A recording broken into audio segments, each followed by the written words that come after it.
Hi, I'm TJ Jones, the host of the State of the Saints podcast, and I ask that you like, share, and comment on this video. Thanks for watching. All I gotta say is, who dat?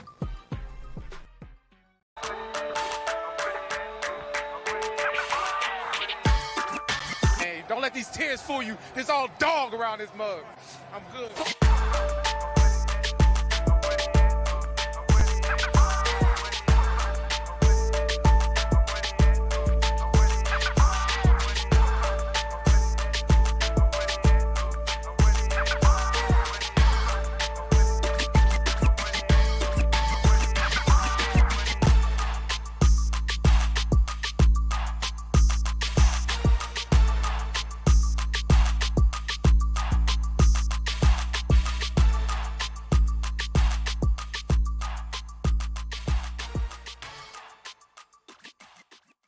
Hey, what's going on, Who Dat Nation? It is yours truly, TJ Jones. And yes, I am the host of the State of the Saints podcast. Thank you all so much for checking out the State of the Saints podcast, where we talk New Orleans Saints. As y'all can see, I got a special guest co-host with me today. Got my nephew, Kalen, came down from Vicksburg, Mississippi, man, to chill out with me for the next couple of weeks. So got him on camera today. Kalen, say what's up to everybody. Say what's up to the Who Dat Nation. What's up, y'all? Yeah, man, we just here to talk a little bit about the New Orleans Saints, of course, just like we always do. On this edition, we're going to be talking about Jon Gruden. Jon Gruden, is in the news because he showed up to Saints camp. And although I have not made a podcast in a few days, I have been watching the pulse of the Who Dat Nation. Just thought that I would talk about it a little bit. Also, we're going to be talking about DeAndre Hopkins, of course, being released by the Arizona Cardinals. Look, I'm pretty sure so many different podcasters that cover the team have been talking about this ad nauseum. I talked a little bit about Saints fans being a little bit upset that Jon Gruden showed up to Saints camp. We all know about Jon Gruden. Jon Gruden, Super Bowl winning coach with the Tampa Bay Buccaneers back in 2003. And also, he brought the Oakland Raiders to the doorstep of a possible Super Bowl championship before he went to Tampa. But now, Jon Gruden, fast forward 2018, he became the head coach of the Las Vegas Raiders. And, he had him kind of steering in the right direction. They approved a little bit. He signed that 10-year contract that everybody was talking about. But then we had some emails that came through that had some very questionable, controversial content behind it. I don't want to get into it. I think everybody kind of understand what was said in those emails. But of course, because of this, you have a lot of members of the Who Dat Nation football fans around that are very, very disgusted. They feel that as if the New Orleans Saints should not have brought in Jon Gruden in any way to help out. I know the biggest question on everyone's mind is, what do I feel about this? What I feel about Jon Gruden showing up to camp, being a part of the Saints offensive install. I'm gonna be 100% honest with you folks. The man did not sign a contract. The man did not sign his name on the dotted line to be a member of the New Orleans Saints coaching staff. He just came because whether you like him or not, whether you respect him or not, this guy has run the West Coast offense, the offense that has made Derek Carr comfortable as a quarterback in the National Football League. This guy's been running it for over 15 years, right, when he was a head coach. And the fact that they actually brought him in, because he understands Derek Carr, he coached Derek Carr, and the Saints want to make sure that their offense is running smoothly. Look, you can't pick and choose how you feel about certain situations based on if you don't like a person or not, right? We all know when it comes down to it, the Saints are trying to make Derek Carr comfortable. They got Foster Moreau, the tight end, from the Raiders. They got Brian Edwards, wide receiver, from the Raiders. They have reports that the Saints are interested in Hunter Renfrow from the Raiders. And now you have Jon Gruden, who is the head coach, a former head coach of the Raiders. And he was the former head coach of Derek Carr. So he is trying to help the Saints install an offense and making Derek Carr feel more comfortable. Now, I know we like to act like we're Job and we're perfect and we ain't never did nothing wrong and all that kind of stuff there, right? But at the end of the day, the guy is not a member of the New Orleans Saints. I see people just going off and talking about how they're not going to be Saints fans no more. Man, miss me with that nonsense. These were the same individuals that was talking about when Deshaun Watson was in when the Saints were in the Deshaun Watson sweepstakes. Man, TJ, I ain't never watching the Saints no more. I ain't watching the Saints. And yet again, 2 years later, y'all still watching the Saints and asking me what kind of record the Saints are going to have. The hypocrisy of the Who Dat Nation. I'm just not all of you, okay? If you don't fit that mold, then I'm not talking about you. But I am talking about the ones that sit up here and act like they're holier than thou and want to block folk when they don't feel the same way that they do. But in reality, we all have sin to come short regardless, right? We've all done things and said things that may be questionable if we said them out loud. The only difference is that our low points are not put on display. I'm not going to sit up here and make it seem like I'm just this SJW, this social justice warrior here that just feels a certain way because Jon Gruden showed up to camp. Jon Gruden showed up to camp because he can run the West Coast offense, period. All right? They did not sign Jon Gruden to a coaching deal, right? And honestly, I'm going to be 100% real with you all. A lot of the decisions that these teams make behind the scenes, a lot of you probably don't know about. And, and if you knew about them, you probably would be questioning some of the things that these teams are doing. But these teams are smart enough to understand and realize that they can't show everything and put everything out there because you'll have situations like this. Let's just be real, Who Dat Nation. Jon Gruden showing up to the New Orleans Saints camp is not a deal breaker for you. If you're a Saints fan, you're going to still continue to cheer for the team. I've heard this story before. I've seen this dance before. Let's just go ahead and move on. What the Saints are trying to do is make Derek Carr comfortable. They're trying to make sure that he is hitting the ground running. It has nothing to do with trying to bring in Jon Gruden. So please save that holier than thou rhetoric for something that actually is beneficial and meaningful. At this particular point, I have no problem with it. You can get mad at me. You can unsubscribe to me. It is what it is.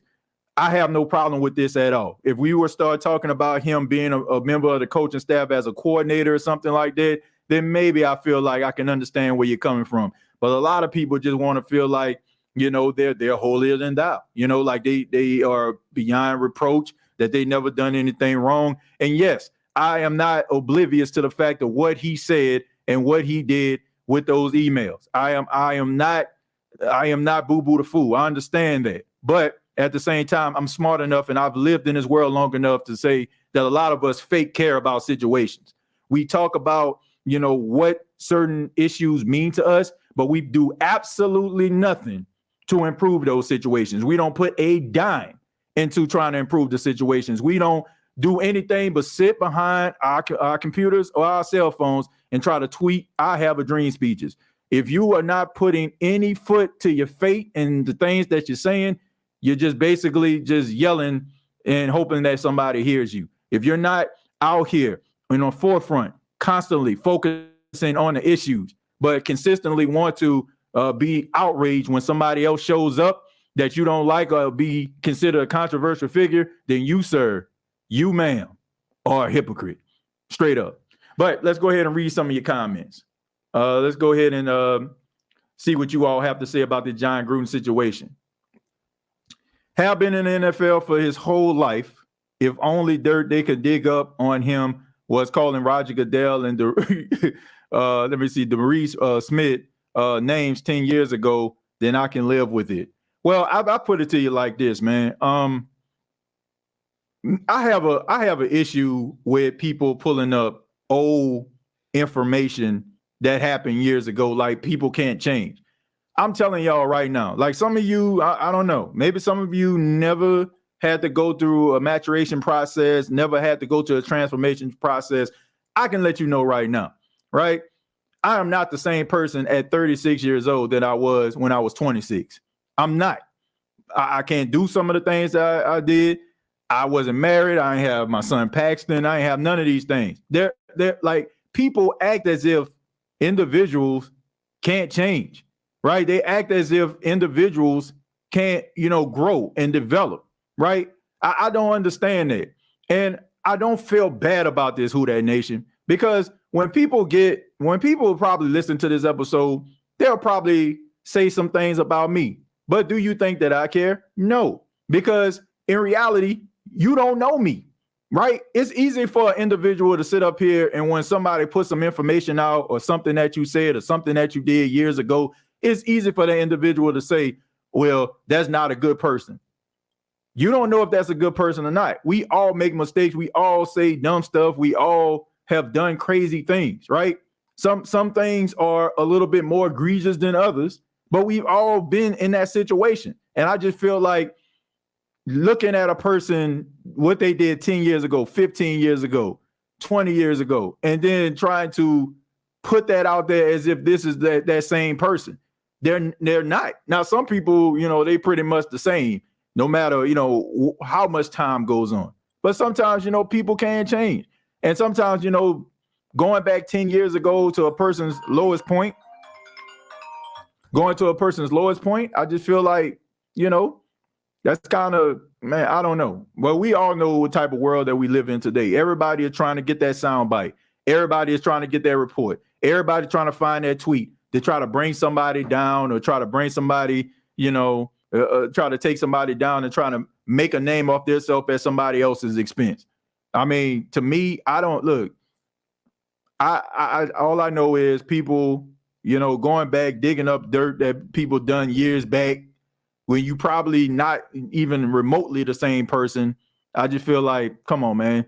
But at the end of the day, regardless to that, all I got to say is it's not as if this dude just straight up, I don't know, like they signed him to a deal or something like that. Then I feel like maybe you'll have a little bit of an argument. But some of us, we just, look what they did. Look what they did. Like, it's not going to be a deal breaker. We've seen this before. Let's see. Y'all haven't been Who Dat Nation since 09. Dimitri, if we weren't a Who Dat Nation since 09, that's not saying a lot about the Falcons, because we've been slapping the Falcons around for the last, 4-5 years. So what does that say about y'all? Like, so we beating y'all and we ain't even a Who Dat Nation? I don't understand. Like, so we got to be something, because the Atlanta Falcons, they haven't done squat. I mean, how many games have the Atlanta Falcons beat the Saints in the last 3 to 4 years? And also, since 2009, if you want to be technical about it, now y'all had a pretty good stride in this race for the overall record when 2009 hit, right? So for the last, 13, 14 years, the Saints have caught up with y'all. So what does that say about the Atlanta Falcons? What does that say about it? That's not a good look that the Saints came and caught up with y'all, right? So what does that say about your team? The fact that we stand here and sit here today, a tied or a game ahead of you all? So what does that say about the Falcons? That doesn't say much. So I would be very, very cautious about some of the insults, especially since my team hasn't done a doggone thing in the last 5 years. Haven't been in the playoffs, don't have a questionable quarterback play, stealing ideas from the Saints, trying to bite from the Saints, GM from the Saints, defensive tackle from the Saints, linebacker from the Saints. Come on, man. Knock it off. Defensive coordinator from the Saints. Sound like y'all trying to be the Atlanta Saints. But, I mean, I don't blame y'all. I would want to be the Saints too, since I seen firsthand and had a front row seat, that team slapping you around for the last 12 years, I mean, I would too. Wouldn't you? Wouldn't you want to be like that team? You remember that 1990 song, like Mike, the Atlanta Falcon fan to be like Saints. I want to be like the Saints. I want to be like the Saints. I would too. I would want to be like the Saints too. I mean, I'm just being real with you. The Saints that came up and caught up with y'all in the last 14 years. That's not. I mean, in 14 years, y'all should have y'all should be on here bragging like, man, we've been slapping y'all 14 years, man. We have this overall record. Come on, man. We have one among why Falcon fans here, y'all says. Now, the Falcon fans are here because they know the State of the Saints podcast is where it's at. And and also, they want to get some of this good commentary, man. But Dimitri, man, shouts out to him, man. Dimitri, all jokes aside, man. Somebody that supports the show. And y'all know how we go, man. Regardless if you're a Saints fan or a fan of the NFC South or any other team, we enjoy you being here. It's all fun and games. The objective is for all of our teams to be successful, right? So shouts out to them, man. It's all fun and games. Y'all having big difference. Let's scroll down a little bit. Says anyone outraged about Jon Gruden can show their personal emails and text to the show how virtuous they are our way. Well, look, here's the thing. I have no problem with a person really being upset if they have dedicated their lives to causes like this. Like, I can go back 4 or 5 years and I can just see you actually feeling the way that you do and constantly being on brand, right? For example, let's just say, the whole Colin Kaepernick situation that happened a couple of years ago. You see the situation and you have dedicated yourself to this social justice crusade. You can see it in your text. You can see it in your podcasting. You can see it in your videos. You can see it in your tweets. And I'm seeing this from individuals that do things that are completely flagrant, right? And I see it like consistently, and you're dedicating your life to that. I will say, man, you know what? That person has really dedicated themselves. I understand how they feel. But some of us, let's just keep it a buck. Some of us are victims and prisoner of moment. Any way we can, like anything that's right in front of our face right now, here we come trying to type up the Gettysburg Address. Here we come trying to type up the I Have a Dream speech about how this is really affecting us as a human being. If you're not consistent with that, then I just have to say you're a hypocrite. If you're not dedicating a dime to social justice initiatives, if you're not dedicating your dimes to trying to create, racial harmony in your country, in your city, you're a hypocrite, straight up. Basically, when these situations come up, you're just basically trying to be at the forefront and trying to act like you're, holier than thou. If you're not doing this consistently, then I just feel like it's just wrong. I'm not saying you shouldn't be mad about the situation, but when you're jumping out of the window talking about what you're going to do, not talk to the team, if you're blocking folk because they don't feel the same way you do, but in reality, like, you really don't care. Like, after Jon Gruden leaves and he's no longer involved with the Saints to this magnitude, you're no longer going to care. You're going to be talking about, man, why Chris Olave dropped that pass, or Chris Olave was wide open, or Derek Carr, he missed Jawan Johnson when the season starts. Then you, sir, are a hypocrite.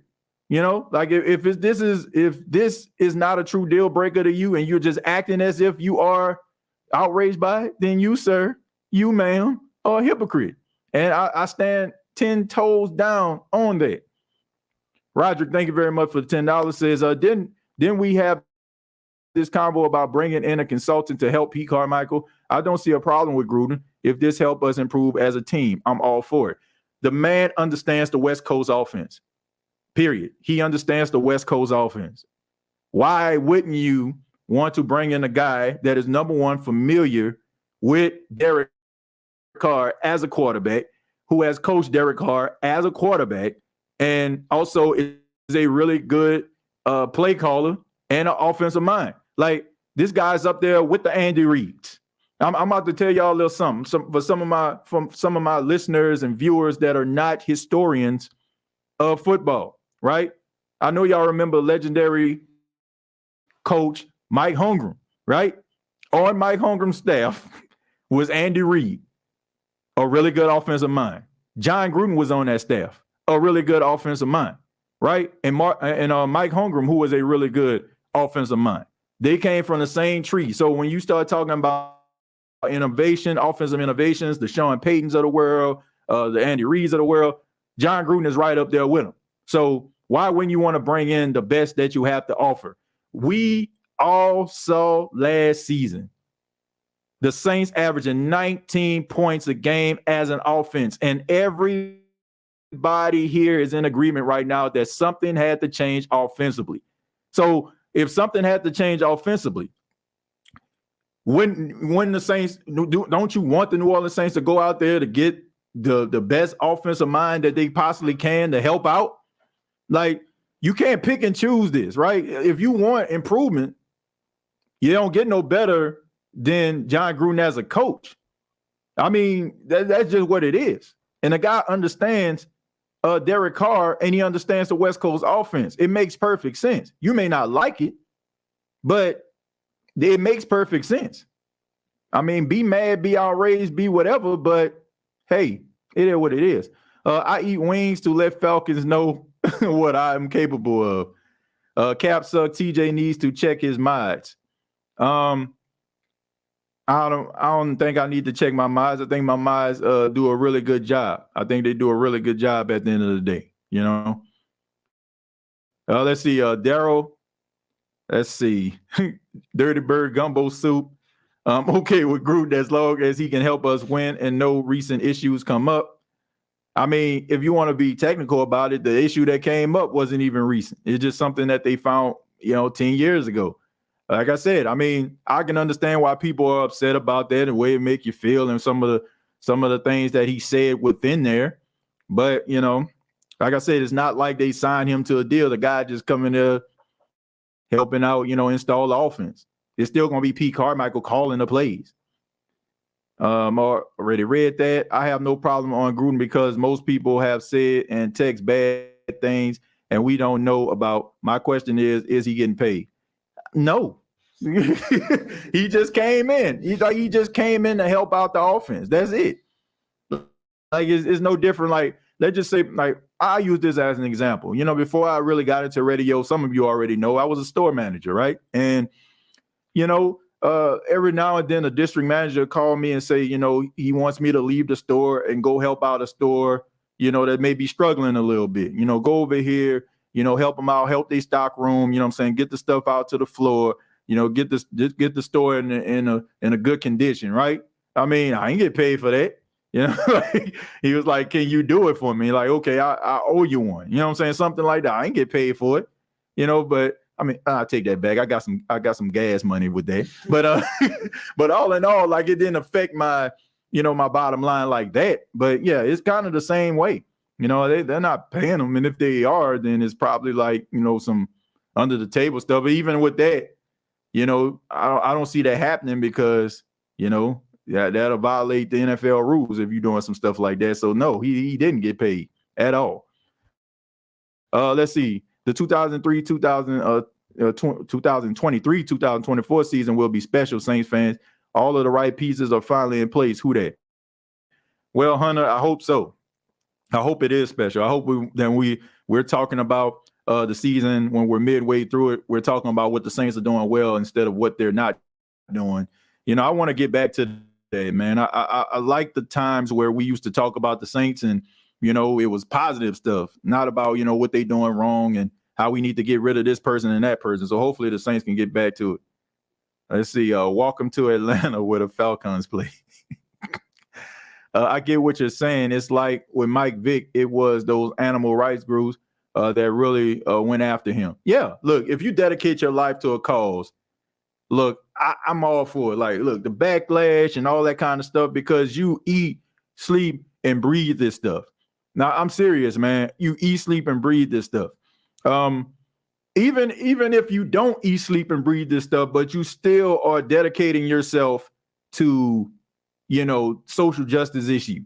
Like, cool. You know what I'm saying? Like that's the way I feel about it. But you have people out here, I mean, you act like, man, these people, you would think that they like Carnell West or you know what I'm saying, Michael Eric Dyson or something like that, or you know what I'm saying, some of these other like social justice guys who dedicate themselves to this. Like, seriously, these people talk like all this stuff, but I guarantee you ain't dedicate a dime. And for those that, saying, well, what about you, TJ? Yes, I have. I don't brag and boast about social justice initiatives that I have dedicated and I have donated money to, because I didn't feel like it's pointless. You know what I'm saying? I'm not going to sit up here and name drop, because I just feel like that would be wrong. But you have some people out here that are doing these things, that are saying these things, and it's like what kind of, money or what type of time did you put in? My whole entire job, consists of me doing stuff within the community to help enrich the community. So I don't feel bad about saying this at all. You know what I'm saying? Because the way that I'm talking, like you can actually see, or, pull up some of the things that I've done. But some people, like, they just sound good. And if the only thing that you're doing is sound good and trying to be outraged in a situation where you're supposed to be outraged, then I just feel like you're being a hypocrite. If you're doing that and you put absolutely no work in, no investment in, that's hypocrisy at its finest, man. Like, you can be upset about it, but don't make it seem like if everybody else don't feel like you do, then I'm cutting them off, because you don't even really feel like that. A couple days go by, you're gonna be thinking about something else. That's just the reality of it all. Let's see. Honestly, Carr had the best 4 years of his career with Gruden. Why not bring him in, pull up the state? Yeah, I mean, if he can help the guy get better, why not? If he understands what he does best and he can install that, why not? I mean, the whole point is trying to bring the offense back to the forefront to the days when Drew Brees was here, when it was offensively efficient. That's the whole point. Let's see. The only other consultants we could have gotten that made sense is now Denver head coach, pretty much. Just like we supposed to have two defensive coordinators at one time, I think now is the time for us to have two offensive coordinators, as long as one of them is Jon Gruden. Well, this is how I feel about the situation. I don't feel like you need to have two offensive coordinators, but I do feel like you don't need like-minded offensive coordinators. Sometimes you need somebody to bounce ideas off of, and sometimes opposites are best, right? If you just got a whole amen corner, then you're going to find yourself probably in the same state that you've been in. But if you get some guys that may think a little bit differently and can see the game in a different light and approach it a completely different way, then I think that you probably could get some stuff done. So if you can bring in a guy that has an offensive mind, he ain't got to be a co-offensive coordinator. He can kind of do the consultant thing like Jon Gruden was doing. But, like if P. Carmichael is bouncing some ideas off the wall for the game versus the Tennessee Titans in week 1, have somebody else that may can be able to see things a little bit differently, that can help the team. The team can benefit from that. And, you can have like, two different type of philosophies in there. Now, of course, you want the offensive coordinator to have that final word. But I just think that when you have two guys with the same position, it kind of muddies things up, because both of those guys are trying to impress the head coach. They're both trying to get some credit. If they have any aspirations of being a head coach, they want to be attached to the success of the offense. So I just feel like, you find yourself having an issue when you have two guys that are having the same position, because both of those guys are trying to be like, man, that was my idea. No, that was my idea. I just think it's going to end up being a problem. Falcon fans should be nice and quiet by week 12, so I expect the energy shift. Carmichael may be underrated because Dalton with the Bears and the Cowboys looked like he should not have been in the league, and Carmichael made him into a low-level starter. I don't know if he made him to a low-level starter, man. I mean, Andy Dalton, say what you want about him, he ain't trash. Like, he ain't awful, like he's always been decent. I just think at this particular point, you up there in your 30s. I mean, he started in a lot of games, man. That's what people got to understand. Like, Dalton has started in a lot of games. So, I mean, that's a lot of wear and tear on the body. So at the end of the day, I didn't expect for him to go out there and be like he just came fresh out of TCU. But I mean, he's a serviceable quarterback. I mean, he's not gonna wow you with his talent or nothing like that. But he's serviceable. He did what he needed to do. I don't think that had much to do with Carmichael, to be honest with you. I think it's a combination of the talent that he has and what they're asking him to do, which is why I'm not saying nothing about it. Has he agreed to help? I mean, yeah, he agreed to help be there. People forget Gruden was around the Super Bowl year. Yeah, I mean, but what a difference, I guess a couple years make. Buccaneers should get compensation for allowing the Saints to use Gruden's services. Why would the Buccaneers get compensation? Why would they give him compensation? I don't understand that. I mean, he hasn't been attached to them in I don't know how long. Jaguars by 40 in October. LOL. I'm pretty sure that's my frat brother right there. Who a Jacksonville Jaguar fan. I can't see the name, but I'm pretty sure that's probably him. That's probably him up in there. Sucks need to sit in the basement. That's it. Gruden hasn't been a Buck since 2008. Exactly. That's what got him in all this mess when he was a Buck. What do you think is the likelihood of us getting Hunter Renfrow? I think there's a strong possibility. I can see them actually letting him go. Look, it seemed like to me like the Raiders are trying to tank. You get Jimmy Garoppolo, who have to sign a waiver, and even a play at all. And if he don't hold up, then he loses $22 million. Then you get rid of Derek Carr. You got Hunter Renfrow. They think that he gonna be a cut. You know what I'm saying? We should see that in the next couple of days. I don't know, man. It seemed like to me like they trying to get in that Caleb Williams sweepstakes, and they feel like, okay, we gonna let Josh McDaniel do his thing, and then what I'm saying we gonna be bad, and then all of a sudden what I'm saying we can get that first pick and get Caleb Williams. And maybe get a coach that's offensively friendly, and we can go out here and make some noise. So it seemed like to me like they kind of phoned it in here. So what are your top free agency needs for names, please? My top free agency, look, I ain't got no top free agency list. I do feel like the Saints need to go after DeAndre Hopkins, and I'm going to continue to say that. And I don't care what's none of these Saints fans out here that's talking about, man, we got enough. We got enough. We got enough of them, man. It's just overkill at this point. Like, man, what have y'all been watching over the last 3 years? That's what I want to know. We've seen this every single year. The New Orleans Saints go into the season. Everybody think the offense going to be straight. The wide receiver is going to be straight. Then all of a sudden somebody get hurt. And now every show, man, TJ, man, I heard that I don't know, this dude right here from Denver, he caught a couple passes. You think we need to sign him? Look, we seen this before, and that's why I don't understand. Like I saying, people in the group, man, what the Saints gonna do? What money they gonna use? Like, while y'all up here worrying about pennies and nickels and quarters and dimes, you got teams like the Philadelphia Eagles who care less. The Philadelphia Eagles last year went out here and got Linval Joseph, and they went go get Ndamukong Suh when they had Jordan Davis and Fletcher Cox on the interior. They went out here and got guys. You think they cared about overkill? When guys went down, here comes somebody else coming up in here, being a part of the rotation. So while y'all up here talking about overkill and while y'all here counting pennies and trying to, save up, you got these other teams out here that are going for broke. I don't understand. You've seen it with the Tampa Bay Buccaneers. We can laugh and talk about them right now, but guess what? In the last 3 years, they won a Super Bowl. Where the Saints been at?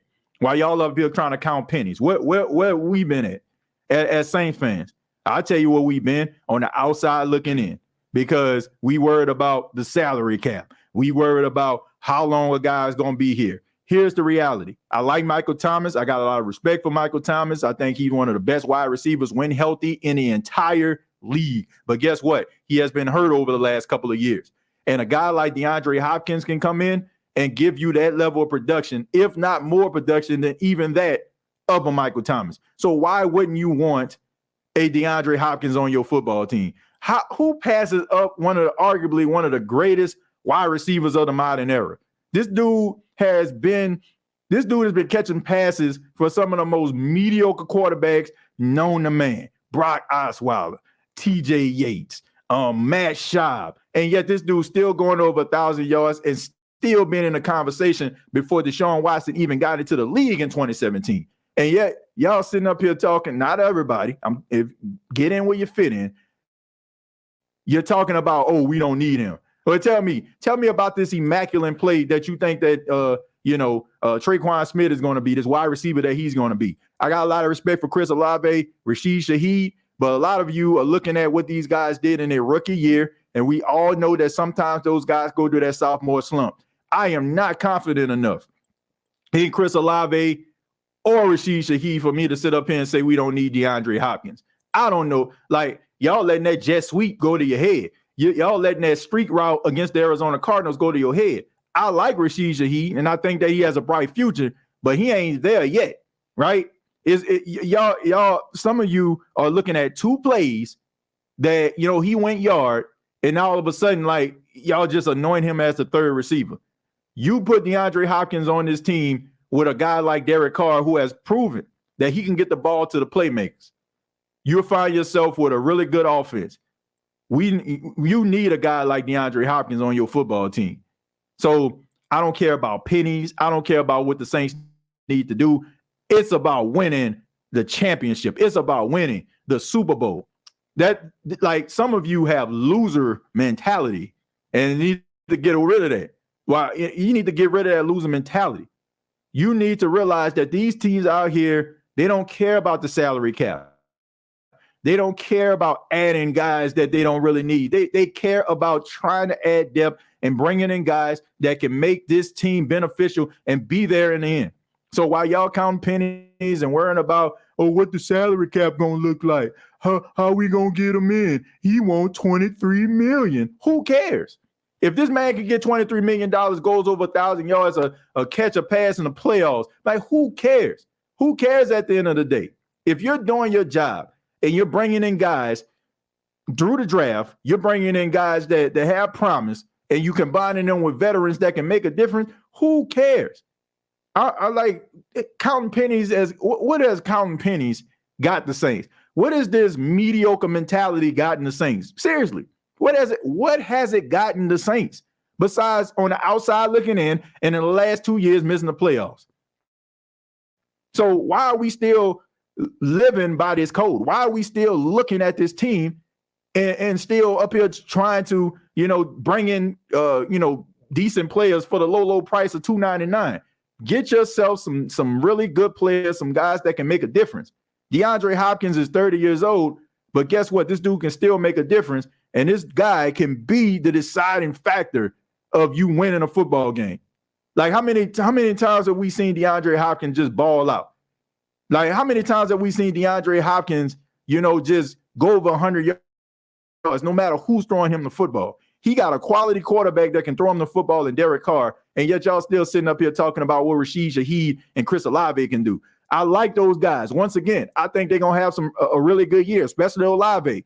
But if you are telling me to make who I feel like would be more beneficial, who I feel like will help the Saints get over the hump offensively, out of those three gentlemen, no disrespect to Shaheed, no disrespect to Olave, I'm going with DeAndre Hopkins. I don't know about you. The Saints should wait and trade for Adams if Thomas is not healthy instead of Renfro or pursuing Hopkins. Adams know the team will be tanking. Well, look, I ain't got no problem with that at all. You won't want to go after Devontae Adams. I ain't got no problem with that either. I just feel like if we're talking about, well, you can't go wrong with either one of them. But the fact that DeAndre Hopkins is out here on the street, and he wants to go to a team where he feel like he can win with, I think that he can go to the Saints, and he definitely can make a difference. The Saints, they got the pieces to be successful. I think our biggest issue is can the head coach of the New Orleans Saints give the fans what they need as well as the team what they need. It's not about the talent. So we know what he can actually do if you give him a chance. Tragic, thank you very much for the $4.99. But yeah, I mean, if Hunter Renfrow, really good slot receiver. We talked about him before on a past show. You know, he can give you something that's probably been missing since Willie Snead, Lance Moore. That slot receiver that you can count on in crucial situations that can move the chains. But look, if I had a choice to get Hunter Renfrow and DeAndre Hopkins, guess who I'm rolling with? Guess who I'm rolling with? And you know, also, I gotta say this. When y'all gonna stop listening to these reports? You had the same reporters that was out here talking about Odell Beckham Jr. wanted $20 million, right? Wanted $20 million. Guess what? Guess what Odell Beckham Jr. ended up getting? Now, it says $18 million, but he only got 13. 13 at the time of a signing bonus. Everything else is incentive-lated, right? So the incentives that he can get up to $18 million. But the only thing that is on the books that he is guaranteed to get is 13. So if I'm not mistaken, 13, 20, that's about $7 million less than what the reports were saying. So all these $23 million reports, I would take this with a grain of salt. And then also, understand this, folks. These agents put this stuff out here. They send this information to the members of the media. They do these things. It's not true. You know what I'm saying? It's what they put these things out here in order to generate conversations and also let teams understand where they stand. I mean, it's not a guarantee that they're going to get this. So this $23 million, like, oh, you know what I'm saying? You don't give me $23 million, I'm walking away. Okay. I'll tell you this. You're a 30-year-old wide receiver in a young man's game, you know, and you know, you still are an elite receiver, but some people might look at the stats, might look at the time you miss, might look at the, you know, saying some of the things that you've been through, and they be like, man, look, we want you, but 15 million is our final offer. 14 million is our final offer. Like, seriously. Like, all this stuff, you know, about $23 million, like, man, look, if a guy can make a difference on your team, be that beast that you need him to be, man, look, where do I sign? Like, I guarantee nobody would care if the Saints signed DeAndre Hopkins for that price. Let's just say, you know, hypothetically speaking, you know, they do sign him for that. But the Saints win the Super Bowl. Who cares at the end of the day? Who has the better record at the end of the season, New Orleans or DB? Well, who are we talking about here? Thank you for the 199. You said, or DB. Well, who is DB? I don't know exactly. I don't know what that is. Give me the, you know, give me that. What's that abbreviation stand for? Let's see. His last year, but I don't want him here. Who are we talking about here? Who are we talking about? So do I, teacher, but DA don't. A.T. Perry going to be that guy. D-Hop not needed. Man, you out your mind. You are out your mind. Like, seriously. What gives you, and I'm not saying that the guy can't be good. What gives you that much confidence that a rookie, 6th-round pick, can come in and be able to be better than DeAndre Hopkins from the rip? So what you're saying to me is a guy in DeAndre Hopkins who is capable of going over 1,000 yards, capable of going over 70 catches, capable of giving you almost close to double-digit touchdowns, you're telling me that A.T. Perry can come up in here and be that, exactly that. Like, if Michael Thomas go down, Chris Olave go down, you're telling me that A.T. Perry can step up and be that number one receiver. That's what you're telling me right now. You are that confident. Like, let's be honest about this. Michael Thomas has been hurt.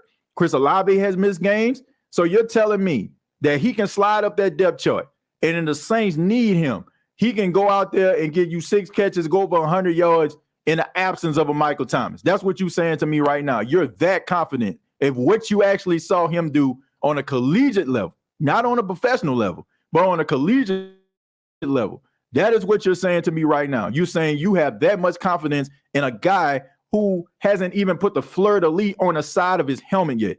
That's what you're saying to me right now. Oh, you're saying I think DB is the Denver Broncos. Okay, all right. My bad. Denver Broncos. All right, but anyway, do I think have the better record? I think that the Saints have a better record than the Denver Broncos. I think they would. I think they'll have a better record. I just look at, man, you have to play Kansas City twice. You got to play the Chargers twice. And I got to look at their schedule, man. But I think it's pretty tough. I mean, the division that they play. So I think they're going to be better. I think they even may make the playoffs. But I think the Saints may have a better record. Then Rashid lead the team in receiving yards over Olave during the second half of the season. I haven't looked it up. Just heard someone speak on this. This is not my argument for Rashid over D-Hop. Well, look, he may have done that, but how many games did Olave miss during the second half of the season? And then on top of that, like I said, I mean, we can.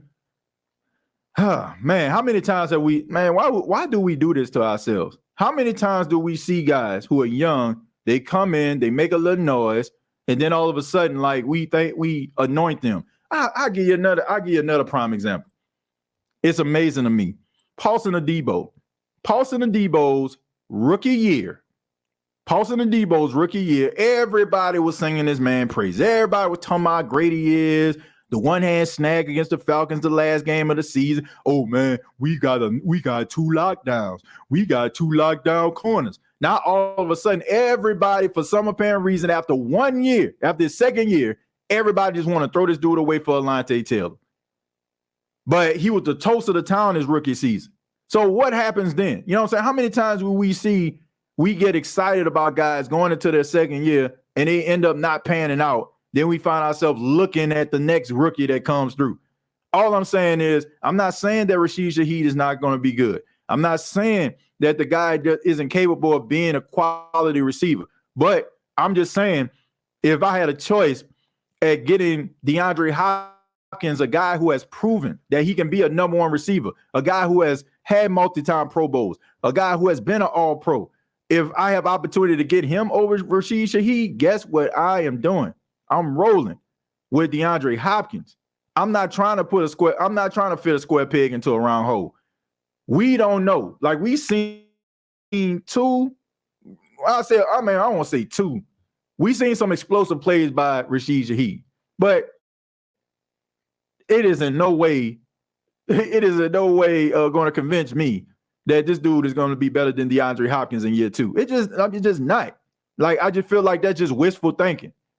Yeah, and also, I don't think he's ready to have, that type of anointing. I just don't. I think they're gonna end up like giving him more plays. I think that you're gonna see more explosive plays by him. But bro, like, come on, man. Like, let's just be serious about this. Rashid Shaheed is not DeAndre Hopkins. He is not.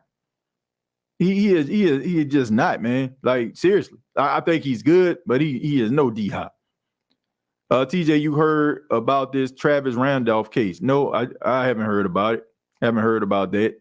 But I mean, I'll take a look at it once I see what's going on, then I get back to you. F. Gruden, as a Bucks fan, don't deserve us Saints. Let's see. Why would you want Hunter Renfrow over Winston as a backup? That makes no sense. What? What are we talking about here? Hunter Renfrow over Jameis? Wait a minute. What? Hell no. To the no. Hell to the no. We talking about 2 different positions here. Hunter Renfrow is a wide receiver, not a quarterback. What man, what are we talking about? Let's see. I think Frank Washington will get Bishop Bowinkle today. I don't know. Let's see. We already hit the bishop for somebody. Don't worry, AT gonna find out soon as he stands on front of Marshawn and Alontae. Look, I'm not saying AT Perry isn't gonna be a good wide receiver. Don't. I think the guy's gonna be good, but that's a lot, man. That is a lot of pressure to put on a guy who's a 6th-round draft pick. I mean, he was good and he set all type of Wake Forest records. The guy is good, but come on, man. We seen what DeAndre Hopkins can do. We see this guy out there making plays. I mean, I'm not putting A.T. Perry over DeAndre Hopkins. Boy, that's saying a lot. That's saying a lot for somebody that just came in with a collegiate record. That's basically like saying to me, that's like saying Tim Tebow, just automatic. Like, let's just say Tim Tebow, he broke all those Florida records. And you just come in like, man, Tim Tebow gonna be better than Patrick Mahomes because you're looking at what he did in college, right? I mean, look, guys break records all the time. Guys shatter all type of records on a collegiate level all the time. And then, go to the NFL and they can't play dead in a Western movie. You know what I'm saying? Like, it just happens that way. True, TJ, I forgot about Olave missing games. Like when everybody thought Callaway was a real number one. Thank you very much. Toast of the town, right? That big game versus Detroit Lions. Then all of a sudden, we got him. Then all of a sudden, that preseason game versus Jacksonville Jaguars, he caught a couple he had 2 acrobatic catches, 2 touchdowns. Oh man, we ready. We ready, man. Then all of a sudden, Michael Thomas goes down. He gets slid in the number one, and then all of a sudden, we forget he exists. Couldn't even get off the line of scrimmage most times going up against the number one. Made some plays every now and then, but then towards the end of his Saints career, he was only on the field for a quick slant. They had him doing a Michael Thomas quick slant, but that was the guy that everybody just said, man, he's gonna be a number one. That's why I say, man, prisoner of moment. We become prisoners of moments when guys give us 1 or 2 productive plays. Then all of a sudden we need to slide Traquan out and put him in and have him being that guy, or sliding out Chris Olave. It's gonna happen. Watch. I guarantee you, if Chris Olave goes out there and let's just say Chris Olave has 2 games, he gets 60 yards apiece, and A.T. Perry catches 2 deep touchdowns. Watch. You gonna have Saints fans out there, man, they need to go ahead and slide A.T. Perry ahead of Chris Olave. It happens every single year.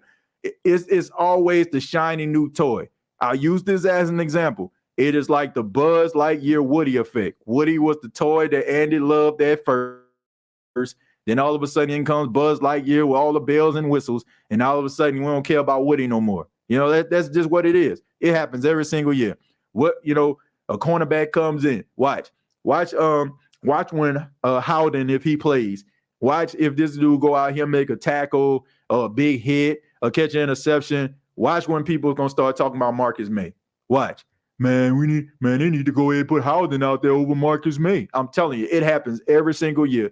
Ever since I've been doing this show since 2018, there has been a guy who has been a top quality draft pick, and you had the undrafted, unproven guy that may come in and give you more production. And then all of a sudden, we need to slide that person in ahead of this dude. And then all of a sudden, when they get their opportunities called, you finally get what you wanted. And then the next day, they don't live up to expectations. And then we just want to act as if we didn't say these things. It happens every single year. Last year, like I said, last year was Alontae Taylor. Year before that, it was Paulson Adebo. Now we want to trade out Alontae Taylor for Paulson Adebo. Why if another cornerback comes in and he plays better than Alontae Taylor? We gonna want that person in. We gonna want that person in. It's just amazing. Let's see, and not trying to be funny, but AT went to Wake Forest. Let's keep it real. Look, it's not about where you go. You know what I'm saying? I want to say that. I want to make that clear, Pammy. I understand, it was Wake Forest, but at the end of the day, still playing against the ACC, still playing against guys, like Clemson and some of these other, it's still big time college football. And also, it's a testament to how good he is, but I don't want to take that away from him, because for me to say that, it's like, we make these arguments all the time, like guys that go to HBCUs need opportunities and they need to, get opportunity to play in the NFL, right? So, and I think about guys like James Houston, who got opportunity on Thanksgiving and, for the Detroit Lions coming out of Jackson State. And now, he proved that he can be a really good pass rusher. So I don't want to say, oh man, he just went there, because that would be an argument somebody else would make to snub somebody of opportunity. I don't think it has anything to do with that. I just think it has everything to do with the fact that he's a rookie. He does not have NFL experience. That plays a huge role. If you don't have that, then guess what? You got to prove yourself. It don't matter what you did in college. So I don't want to I don't want to like downgrade. Oh, he went to Wake Forest because I mean, don't matter. You know what I'm saying? Like some of the best. I mean, look, Jerry Rice went to Mississippi Valley State, right? I mean, greatest wide receiver of all time. So it's not about where you go. It's about what you do when you get there. And we haven't seen him do anything. You know? So that's just the way that I look at it. But do I think that he can be good? Yes. Do I think that he just going to be DeAndre Hopkins overnight? Absolutely not. DeAndre Hopkins is a Hall of Famer, to be honest with you. Like, he has Hall of Fame numbers. And this guy has yet to take a snap in the National Football League. This guy has yet to produce a statistic in the National Football League. I think Hopkins is a descending and needs to be with a quarterback that can scramble outside of the call plays now to be successful. I think he lost a step to be that dominant wide receiver without a mobile quarterback. I don't know. I don't know if that's the case or not. All I know is that, you know, I've seen this guy play with some trash at wide receiver, and he still go out there and he make it happen. So I'm seeing not at wide receiver, at quarterback. I've seen him play with some trash. I don't think he lost a step. I don't think he lost a step. I think he's just as productive. But I mean, we gotta look at it, man. Like Kyler Murray didn't play well last season. Then on top of that, he ended up getting hurt. And then you bring in some, you know what I'm saying, a backup, you know, to come in, didn't play well. So I mean, look, DeAndre Hopkins have gotten the short end of the stick. The fact that we're talking about this guy being one of the best wide receivers in football as long as we have is a testament to how good this dude actually is. And then on top of that, you know, we're not asking him to come up in there and be that top-notch, top-quality guy. He has the capability of doing that, but we all know that this is slowly becoming a Chris Olave, you know, wide receiver room. Like the Saints drafted Chris Olave to be that number one guy. But, you know what I'm saying, in the meantime, Hopkins can still get it. You know, he can still go out there, still catch the ball, still catch touchdowns. And then on top of that, if you got Michael Thomas, you know, if you double covering Michael Thomas or you double covering Chris Olave, man, you ain't about to tell me DeAndre Hopkins can't win against the number 2 cornerback, the number 3 cornerback of a team. Just not happening. Like, you can say, man, you better not single cover this guy. And then on top of that, man, I mean, we saw it. Like this was just last year. The you know, no disrespect to Lante Taylor. I think he did a good job. Tough guy. You know what I'm saying? He battled with him. But man, we saw DeAndre Hopkins, you know what I'm saying, put some foots in that boy. You know what I'm saying? We saw him win the matchup. Lante Taylor won, you know what I'm saying, maybe a couple of them, but DeAndre Hopkins was out there. You know, the quarterback threw the ball up in the air. DeAndre Hopkins came down with it. So, I mean, I'm just saying. And then on top of that, we seen DeAndre Hopkins go up against Marshawn Lattimore and give him the business. That's our number one guy. So, I don't think that you need to look at DeAndre Hopkins. You know, of course, you know, like you 30 years old, you've been in the league this long. I mean, we're going to, 11th year? I mean, of course, you know what I'm saying, you're not going to be that same wide receiver as you came out of Clemson, but he still can be productive for you and give you those numbers that you need. I'm just not comfortable, and I'm going to continue to say this. I'm not comfortable with the Saints wide receiver room. Like we've been in this position over the last couple of years, and then the next thing you know, we trying to figure out what the Saints going to do at receiver. So I'm going to, if the Saints get DeAndre Hopkins, I'm happy. If they go out here and get Hunter Renfrow, I'm happy. Because you're adding depth to this position and you're adding guys that can make plays. Jordan Howard then going to be the next Alontae Taylor this year. Maybe. Daryl, you said that about a Debo year before last 2. Howden going to look like Marcus Williams. Well, I'll tell you what, that ain't a bad thing if he is. Yep, that Gruden, not the other one. His brother coached too. And that's another thing too. Like, man, his brother, they had a video of his brother like on the curb somewhere, almost passed out, right? And yet this man's still finding work. But nobody was talking about, morale, what I'm saying, his morals and all that kind of stuff there, I mean, I don't know. I just think that think people were just putting too much into this. We have some delusional Saints fans in here. There are different types of Saints fans, Patrick. That TJ nephew, Patrick. Yeah, this is my nephew, man. Hey, man, say something, man. What you think? What you think about the Saints this year? What you think they're gonna do? Hopefully, they do better. Okay. Hey, but for the record, man, he like the Kansas City Chiefs, right? But he wants the Saints to do well as well. So, but but what you think? Okay, so all right, so the Saints got a new quarterback, right? So what do you think? You think he gonna make the team better? Hopefully. You guys just gotta see what happens. Yeah, I mean, I think that they're gonna end up having. I think he's gonna be pretty solid, man. I mean, I still got some question marks about him though. Let's see. I feel you, TJ. You just want a more sure thing with D-Hop production problem not going to happen. Just a wish.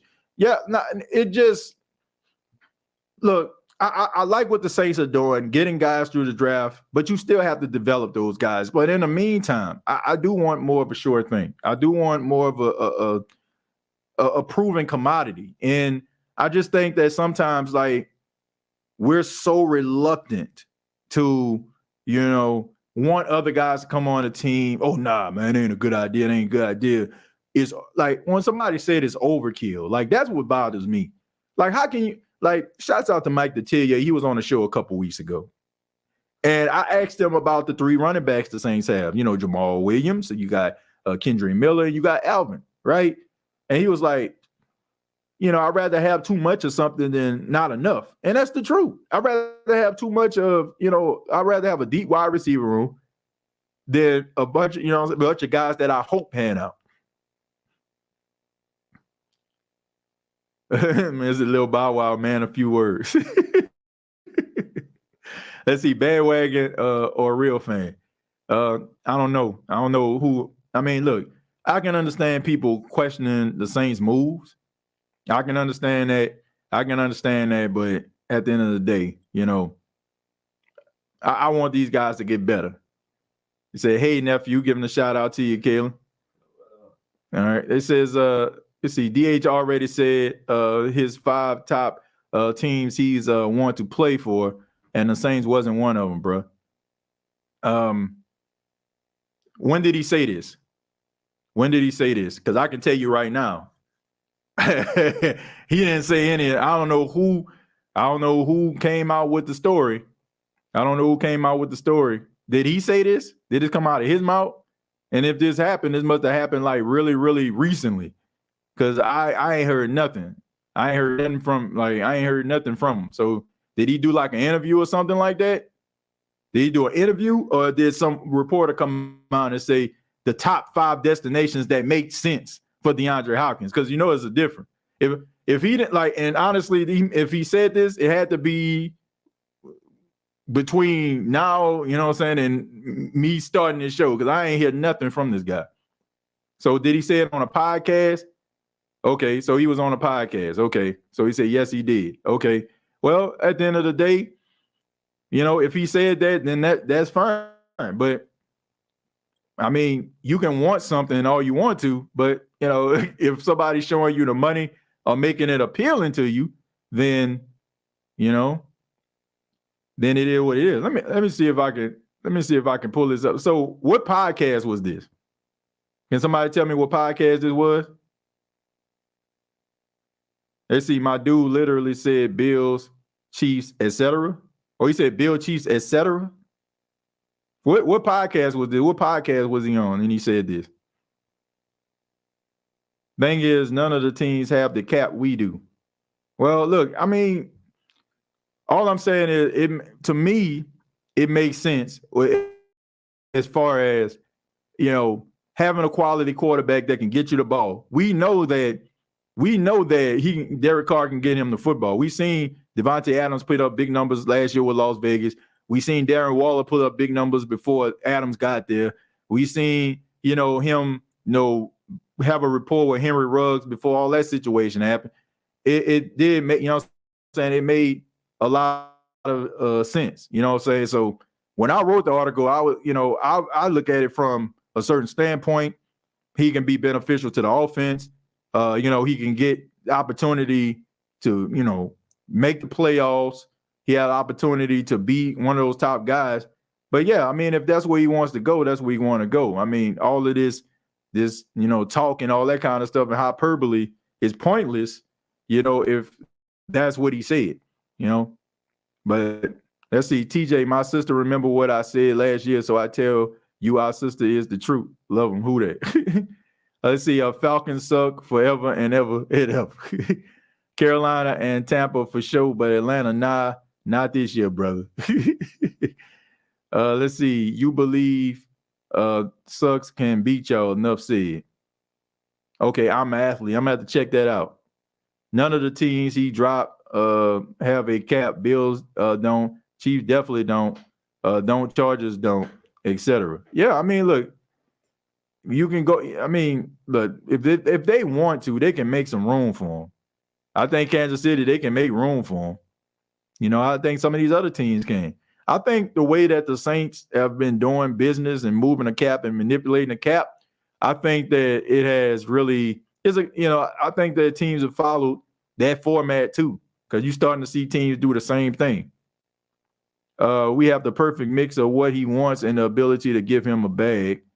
Let's see. Hope DA and P can open up the offense a little more and true Carr so players can develop and grow. Yeah, I mean, I think that they can do that.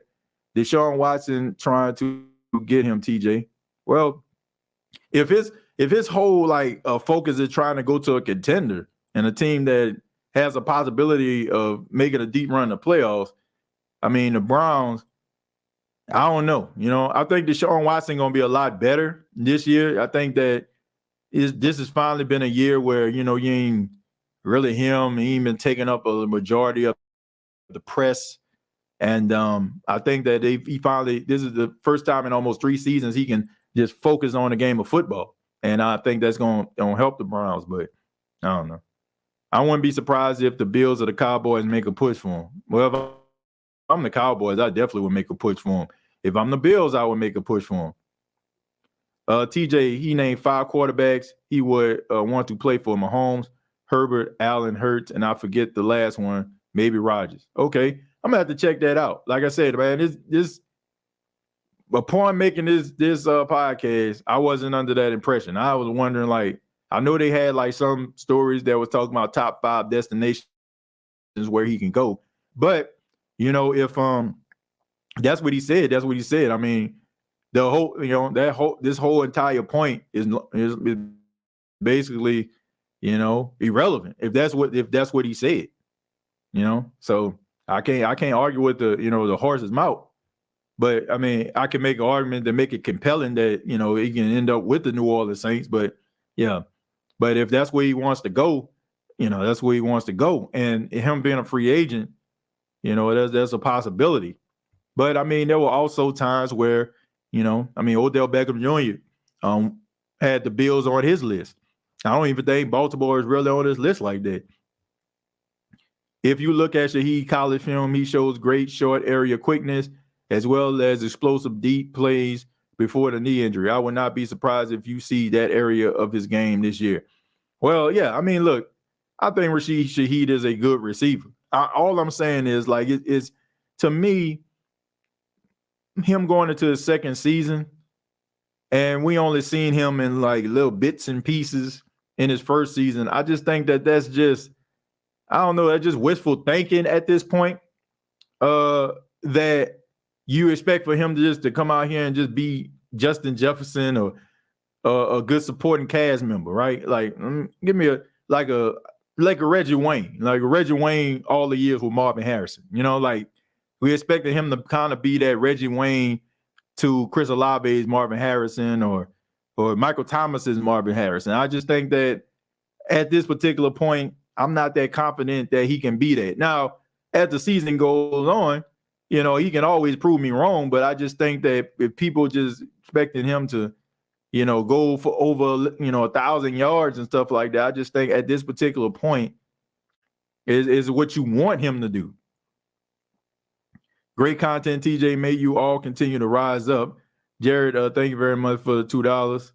Let's see. Carr finna get a lot of DBs in the division paid this year. So there's gonna be a lot of interceptions being thrown. I'm gonna read a few more and then we're gonna go ahead and get out of here. Deshaun Watson trying to get him. I think I already read that. Hope DA and P can open up the offense. I think I read that one as well. Scroll down a little bit more. If we could, because Adams isn't happy with the Raiders and Jimmy G is a risk of losing his job. If Adams is available, would you rather have him or D-Hop? Well, that's a tough question for me because I got so much respect for both of the guys. I think both of them are still as good. But based on the rapport that him and Derek Carr have, I will have to say I'll have to go with Adams. To me, Shaheed is better than Traquan. Man, what a stretch. What a stretch right there, man. That's tough right there, right? I mean, come on, man. Look, we see what Shaheed can be, and we pretty much know what Traquan Smith is. I don't have that much hate towards Traquan Smith. You know, I just think that Saints fans expected him to be something, and he ended up not being that, you know. Do I think that, you know, Traquan Smith can still have a place in the league? Yeah. You know, I think he'll never be that receiver that we all wanted him to be, but I think that, you know, he can be around the league for a while, and as long as he can be fundamentally sound as a wide receiver, he'll find a home, and as long as Sean Payton has a coaching job. I think we have a decent chance at actually signing him. Will Mikey even go after him, or Mickey, rather? Will Mickey go after him, or think we are fine with what we got? Well, I think that if history has shown us anything, you shouldn't be fine with any of this stuff. And I think that you should always continue to keep grinding and keep trying to find better ways of making yourself successful. And it's just like with Howie Roseman last year. Like I said, Howie Roseman for the Philadelphia Eagles, whether you like him or not, this guy was not content all season long. He was bringing in guys, bringing in receivers, bringing in tight end, bringing in guys on the interior, bringing in pass rushers, willing to make trades, willing to make deals. And they were a few plays away from winning a Super Bowl. Me personally, man, I'm not with the timid approach anymore. Like, Dennis Allen has something to prove.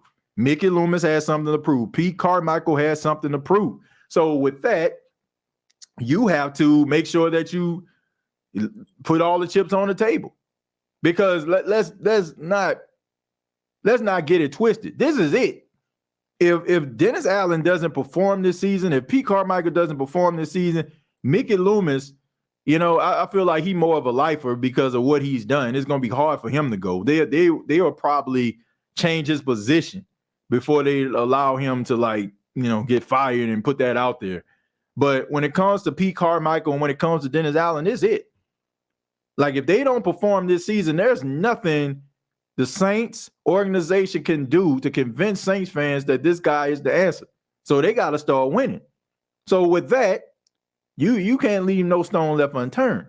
If you do, you're going to end up finding yourself as another team's defensive coordinator and another team's offensive coordinator. Hey, TJ, we could use John and not too confident with our offensive coordinator. Well, look, I think Jon Gruden coming in is to, you know, help them install the offense. I don't think there's going to be a job. You know what I'm saying? I don't think it's going to be a job at the end of the day. Dennis has shown he's going all out. Well, he has to. He has to, man. That's the only way the Saints are going to get where they need to be, and that's the only way the Saints fans as a whole are going to have confidence in this guy as a head coach. You got to go for broke. You got to go for broke, and you got to get the best players available. Hot take: Michael Thomas needs to step down as wide receiver one. Olave needs to be our wide receiver one this year. Well, training camp gonna solve that. You know, whoever goes out there and they ball out the most, that's more likely gonna be the number one guy. But I still feel like you should have them swap out, because look, Michael Thomas, great player, but has not been healthy over the last couple of years. So you can't just go up in and just tell him, oh, you're the number one guy. And I think he understands that. And he'll be ready to compete. That's why I'm saying it's one game at a time, because the coaching staff has to prove they can win. He can go all out, but if he's still doing what he's done before, it's just so much. Yeah. I mean, I just think that's going to be pretty much it. All right. So, final thoughts. I have no problem with Jon Gruden coming to Saints camp at all. I think that he just came there to help Derek Carr, help the Saints install offensive plays that make him comfortable. And, he understands the West Coast offense, which the Saints run. As far as DeAndre Hopkins, I started the show believing that, it'd be a good destination spot. Now that he hasn't named, from what you all are saying, he hasn't named the Saints or Derek Carr as one of the quarterbacks or the Saints as one of the teams that he's interested in. I want him to be a part of the team. I wish that he would. I think it would make sense. I think it would be beneficial to the team. But now that he said that, there's nothing really we can do about that besides wait. The Hunter Renfrow sweepstakes is still out there. Interested to see what's going to happen in the next couple of days. Will the Raiders let him go or not? But regardless, I expect for the Saints to continue to try to build this team, continue to try to be efficient offensively. Everything I've been hearing about Derek Carr, people have been saying that the Saints are looking like how camp was and practice was when Drew Brees was here. So that's a positive thing, right? But all in all, I just want this team to win. The fact that they would actually even try to go out there and ask Jon Gruden to come in and play, install the offense, that goes to show you how much winning means to this team, because they're willing to take the backlash, him being such a controversial figure right now. That just tells you that this team is trying to do everything they can to win. I just think they need to continue to build on that momentum. But thank you all for checking out the State of the Saints podcast. Shouts out to my nephew, Kalen, stopping by, being a part of the show too. So what you think about it, man? Your first time on live. What do you think about it? I like it. Okay, all right.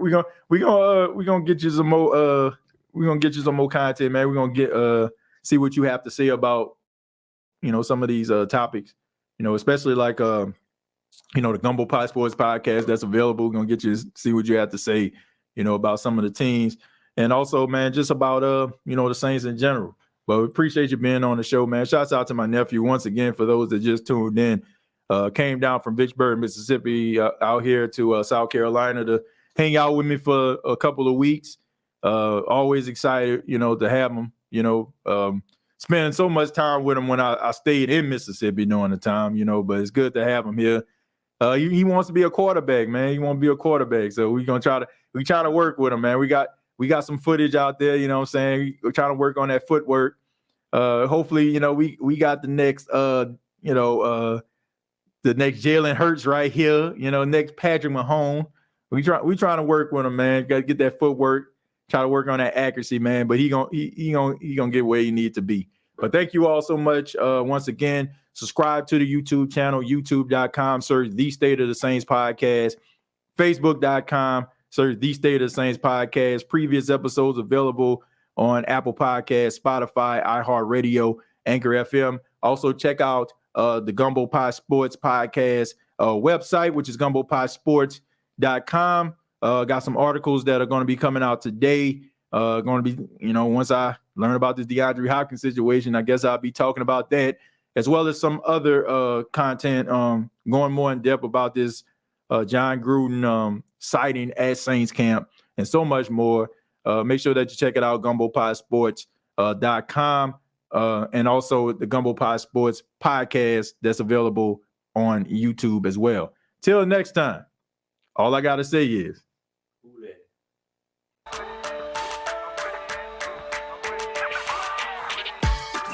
Hey, don't let these tears fool you. There's all dog around this mug. I'm good.